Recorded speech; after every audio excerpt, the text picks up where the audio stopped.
ପ୍ରଥମ ଖବର ଅଂଶୁଘାତରେ କାର୍ଯ୍ୟରତ ସାମ୍ବାଦିକ ଅମେନ୍ଦ୍ର ଦାସଙ୍କ ମୃତ୍ୟୁ ଅଭିଯୋଗ।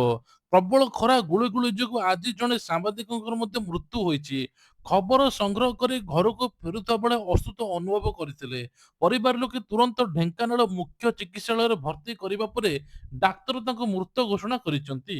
ସେହିପରି 2 ଦିନ ତଳେ ଜନଗଣନା କରିବାକୁ ଯାଇ ଅଂଶୁଘାତରେ ଜଣେ ଶିକ୍ଷକଙ୍କ ମୃତ୍ୟୁ ହୋଇଥିଲା। ମୃତକ ହେଇଥିଲେ ସୁବର୍ଣ୍ଣପୁର ଜିଲ୍ଲାର ଉଲୁଣ୍ଡା ଗ୍ରାମର ବନରାଜ ଗାଁର ବଂଶୀଧର ଭୋଇ।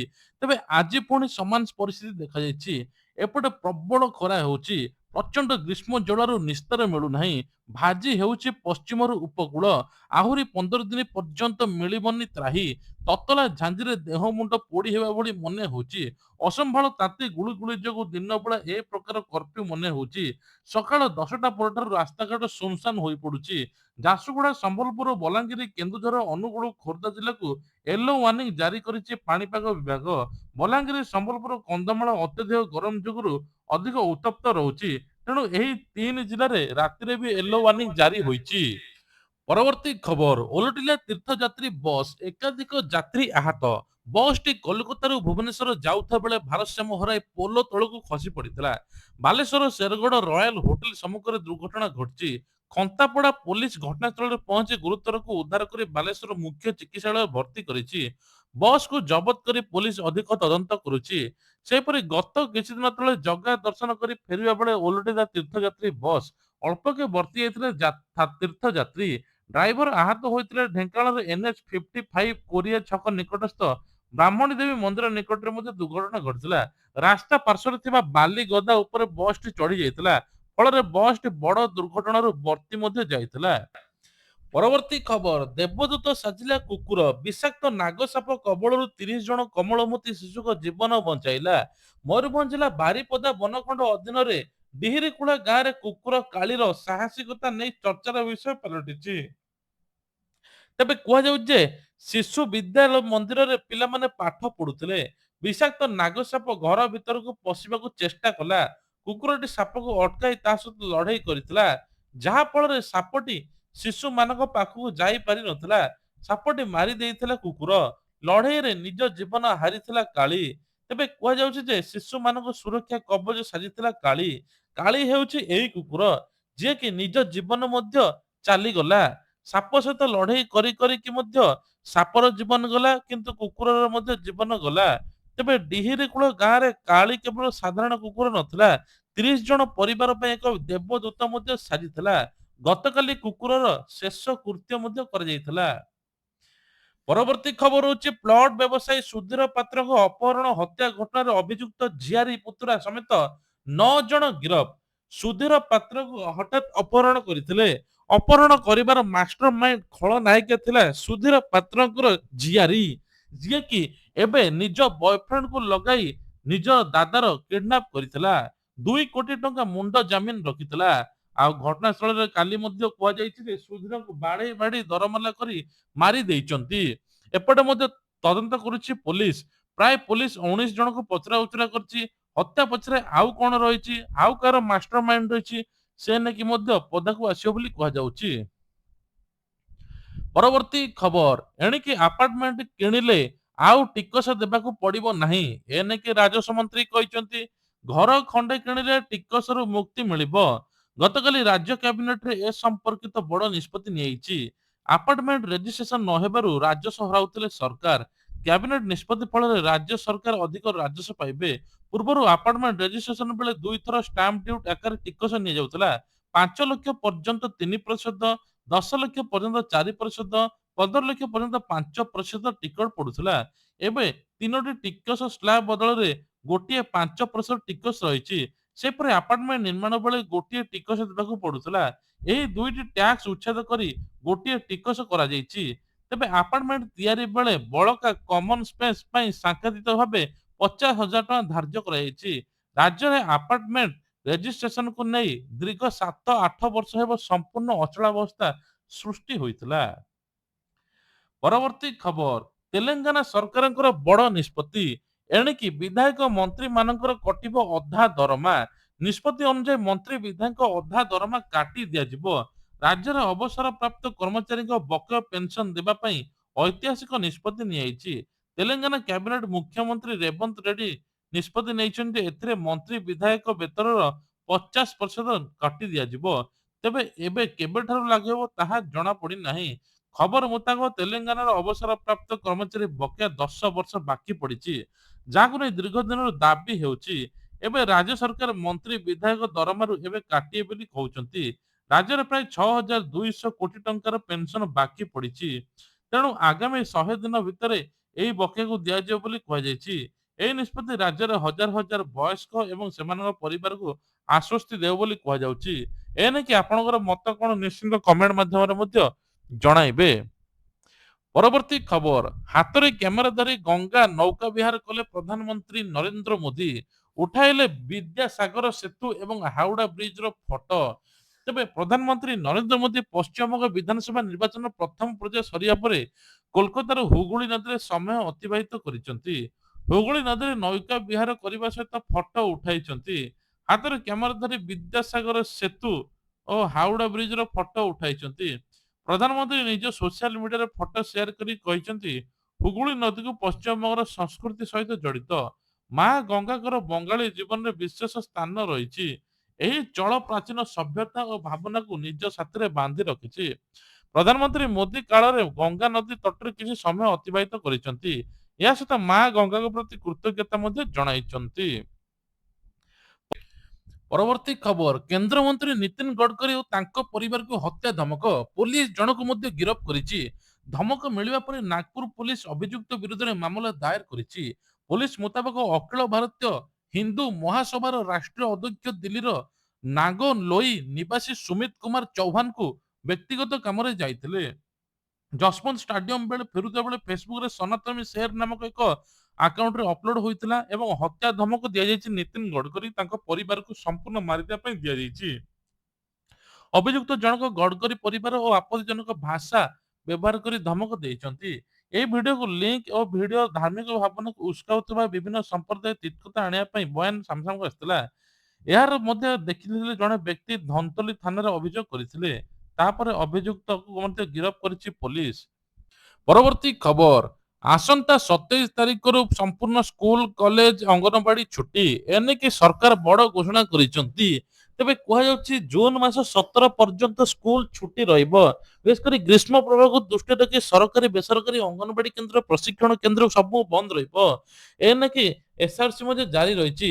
ମୁଖ୍ୟମନ୍ତ୍ରୀ ମୋହନ ଚରଣ ମାଝୀ ଗ୍ରୀଷ୍ମ ଅବକାଶକୁ ଅନୁମୋଦନ କରିଥିବା ବୋଲି ଶ୍ରୀ ଗଣ୍ଡ ସୂଚନା ଦେଇଛନ୍ତି। ପରବର୍ତ୍ତୀ ଖବର, ରଥଯାତ୍ରାକୁ ନେଇକି ବଡ ଅପଡେଟ। ଏ ନେଇକି ମୁଖ୍ୟମନ୍ତ୍ରୀ ମୋହନ ଚରଣ ମାଝୀ କହିଛନ୍ତି ଗତ ବର୍ଷ ତୁଳନାରେ ଏବେ ପୋଲିସ ପ୍ଲାଟୁନ ଫୋର୍ସଠୁ ଆରମ୍ଭ କରି ସବୁ କିଛି ସୁରକ୍ଷା ବଳୟରେ ରହିବ, ଯେମିତି ଭକ୍ତମାନେ କୌଣସି ଅସୁବିଧା ହେବ ନାହିଁ। ବିଶେଷ କରି ଏବେ ରଥ କାଠ ନିର୍ମାଣ ଚାଲିଛି, ଆଗକୁ ମଧ୍ୟ ଲକ୍ଷାଧିକ ଭକ୍ତ ଆସିବାର ଅଛି। ତେଣୁ ଏବେଠୁ ସ୍ୱତନ୍ତ୍ର ନୀତି ସ୍ୱତନ୍ତ୍ର ବୈଠକ ଚାଲିଛି। ସେପଟେ ରତ୍ନ ଭଣ୍ଡାର ଅଳଙ୍କାର ଗଣତି ମଣତି ପ୍ରଥମ ଦ୍ୱିତୀୟ ପର୍ଯ୍ୟାୟ ସରିଲାଣି, ଆହୁରି ମଧ୍ୟ ଅଛି। ଖୁବ୍ ଜଲ୍ଦି ରତ୍ନଭଣ୍ଡାର ଗଣତି ମଣତି ସରିବ ଆଉ ରଥଯାତ୍ରା ଆଗକୁ ଆରମ୍ଭ ହେବ। ଏବେଠୁ ସରକାର ବୈଠକ ଉପରେ ବୈଠକ ବସିଛନ୍ତି। ତା ସହିତ ଏଆଇ କ୍ୟାମେରା ଲାଗିବ ଆଉ ଟ୍ରାଫିକ ପୋଲିସଠୁ ଆରମ୍ଭ କରି ସବୁଠି ନିୟୋଜିତ ହେବେ ପୋଲିସ ପ୍ଲାଟୁନ ଫୋର୍ସ।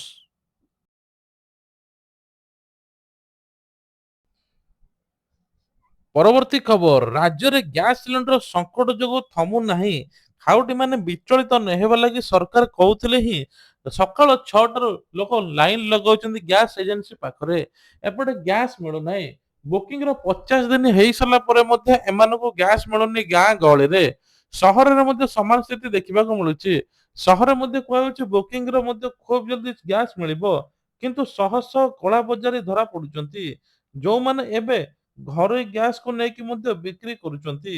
ଯୁଦ୍ଧ ପାଇଁ 2 ମାସ ହେବ ଗ୍ୟାସ ସଙ୍କଟ ଲାଗି ରହିଛି। ଖାଉଟିମାନେ ଗ୍ୟାସ ବୁକିଂ ନ କଲେ ମଧ୍ୟ ସିଲିଣ୍ଡର ପାଉନାହାନ୍ତି। ବହୁ ବିଳମ୍ବରେ ସିଲିଣ୍ଡର ବହୁତ କଷ୍ଟରେ ପାଉଛନ୍ତି। ଏପଟେ ଘଣ୍ଟା ଘଣ୍ଟା ଧରି ଏଜେନ୍ସି ବାହାରେ ମଧ୍ୟ ଅପେକ୍ଷା କରୁଛନ୍ତି। ଏନେକି ସ୍ଥାୟୀ ସଲ୍ୟୁସନ ଦରକାର ବୋଲି ଲୋକେ କହୁଛନ୍ତି। ପରବର୍ତ୍ତୀ ଖବର, ସରକାରୀ ଚାକିରିରେ ଜୀବିକା ନୁହେଁ, ଜନସେବା ଓ 7 ବିଭାଗର 4,683 ଜଣଙ୍କୁ 23 ଜଣଙ୍କୁ ନିଯୁକ୍ତି। ମୁଖ୍ୟମନ୍ତ୍ରୀ ମୋହନ ଚରଣ ମାଝୀ ନିଯୁକ୍ତି ପତ୍ର କଳିଙ୍ଗ ଷ୍ଟାଡିୟମରେ 15 ନିଯୁକ୍ତି ମେଳାରେ ବାଣ୍ଟିଛନ୍ତି। 7 ବିଭାଗର 4,623 ଜଣଙ୍କୁ ନିଯୁକ୍ତି ପ୍ରଦାନ କରାଯାଇଛି। ଏଥିରେ ଗଣଶିକ୍ଷା ବିଭାଗର 4,113 ଜଣ, ଜଙ୍ଗଲ ପରିବେଶ ବାୟୁ ଜଳବାୟୁ ପରିବର୍ତ୍ତନ ବିଭାଗର 154 ଜଣ, ଅଣୁ କ୍ଷୁଦ୍ର ମଧ୍ୟମ ଉଦ୍ୟୋଗର ମଧ୍ୟ 143 ଜଣ, ଖଣି ବିଭାଗର 77 ଜଣ, ମତ୍ସ୍ୟ ପ୍ରାଣୀ ସମ୍ପଦ ବିଭାଗର 70 ଜଣ, ପଞ୍ଚାୟତରାଜ ପାନୀୟ ଜଳ ବିଭାଗର 52 ଜଣ, ଦକ୍ଷତା ବିକାଶ ପ୍ରାଣୀ ବିଭାଗର 14 ଜଣ ନିଯୁକ୍ତି ପତ୍ର ପାଇଛନ୍ତି। ଆଉ ଦାଦନ ଖଟିବା ପାଇଁ ଲୋକ ଯିବେନି, ଏଥର ମଧ୍ୟ ପ୍ଲାଣ୍ଟ ହଉଛି, ଆରମ୍ଭ ହଉଛି ବିଭିନ୍ନ ପ୍ରକାର ପ୍ରୋଜେକ୍ଟ।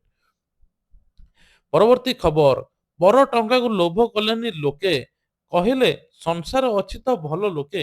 ଏପଟେ 7,50,000 ଟଙ୍କା ହଠାତ୍ ଆକାଉଣ୍ଟକୁ ଆସିଥିଲା। ଆଉ 1,000 କି 2,000 ନୁହେଁ, ପାଖାପାଖି ଲୋଭ ନକରି ପ୍ରକୃତ ମାଲିକକୁ ଫେରାଇଛନ୍ତି ଯାଜପୁର ବଡ଼ଚଣା ବ୍ଲକର ରାଧାଦେଇପୁରର ସନ୍ତୋଷ କୁମାର ନାୟକ। ତାଙ୍କର ଏହି କାର୍ଯ୍ୟକୁ ଯିଏ ଶୁଣିଛି ପ୍ରଶଂସା କରୁଛି। ଆକାଉଣ୍ଟକୁ ଆସିଲା 7.5 ଲକ୍ଷ ଟଙ୍କା।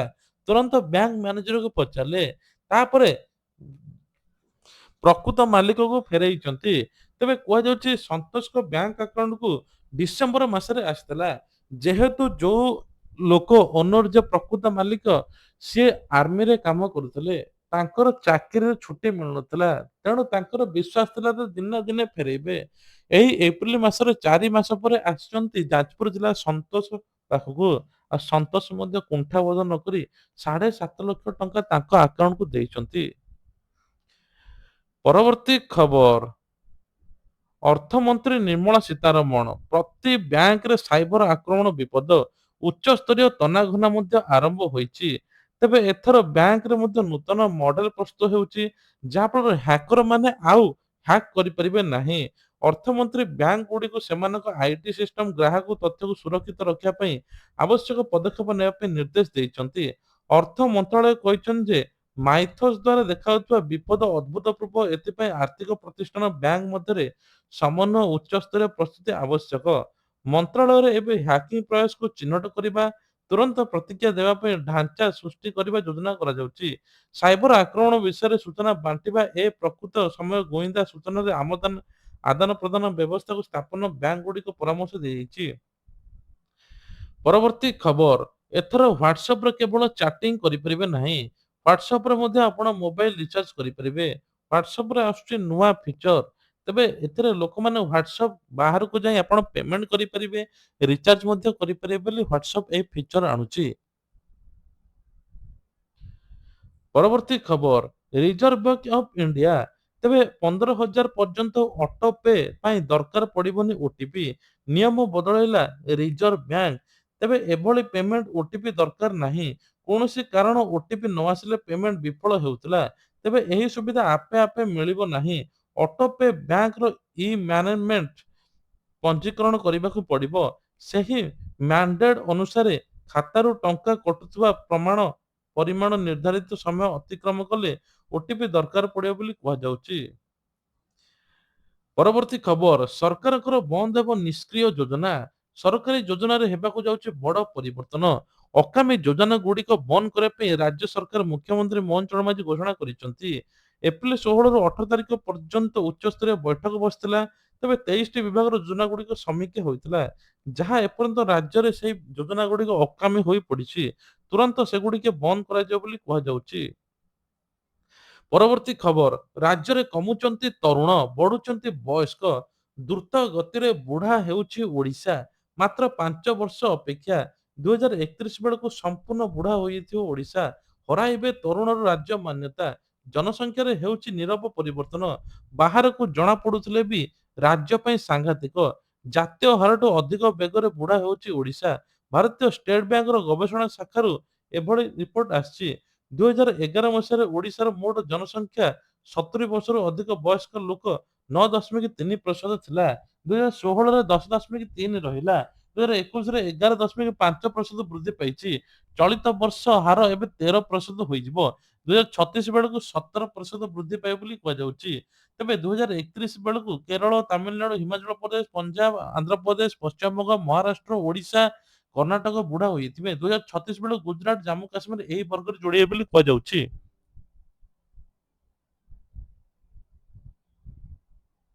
କଣ କରୁଛୁ କିରେ?